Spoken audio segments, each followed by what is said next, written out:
Notre partenariat avec la Fondation Roi Nissan, c'est un partenariat d'excellence.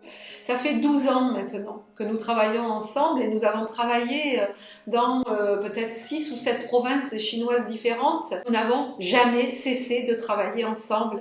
Je le redis, ce partenariat avec la Fondation Roi Nissan est exactement sur la même longueur d'onde que nous et il est véritablement exemplaire parce que nous défendons les mêmes valeurs culturelles et de respect du patrimoine.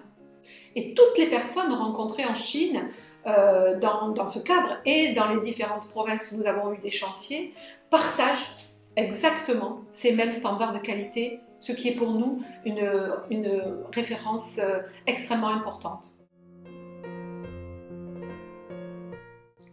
Je pense qu'il n'y a pas de différence véritablement entre un chantier en Chine et un chantier en France. Je pense que les gens qui s'inscrivent dans un chantier ont véritablement cette volonté de restaurer du patrimoine et pour ça de se rendre utile. Avec cette valeur du travail, ce qui n'est pas une valeur très simple de nos jours au fond, eh bien cette valeur du travail, je la retrouve en Chine. Les gens qui viennent sur les chantiers, qui décident de s'inscrire sur un chantier sino-français, ils ont cette volonté du travail. Et cette notion de travail, à l'heure actuelle, elle est assez importante pour être soulignée parce que, vous savez, à partir du moment où ils savent que ça existe et qu'on peut partager ça et être utile pour le patrimoine, ils sont prêts à s'engager. Alors, quel va être notre plan pour l'année prochaine? Eh bien, déjà, il va être de permettre à plus de bénévoles français de venir sur les chantiers en Chine. Pour participer, pour évidemment découvrir la culture chinoise, mais aussi pour qu'il y ait le nombre nécessaire de Français sur chaque chantier.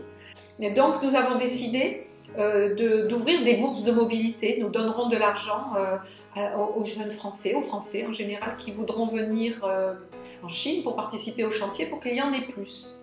Et puis nous nous sommes réjouis de ce que le gouvernement chinois a permis très récemment qu'il n'y ait plus de demande de visa, qu'il n'y ait plus de visa pour venir en Chine pour une durée de 15 jours.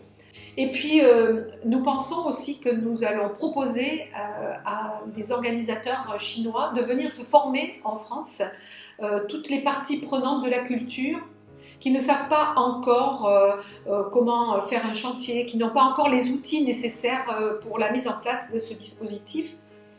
Et puis, évidemment, nous comptons participer à un événement officiel qui aura lieu en Chine à l'occasion de cet anniversaire des 60 ans.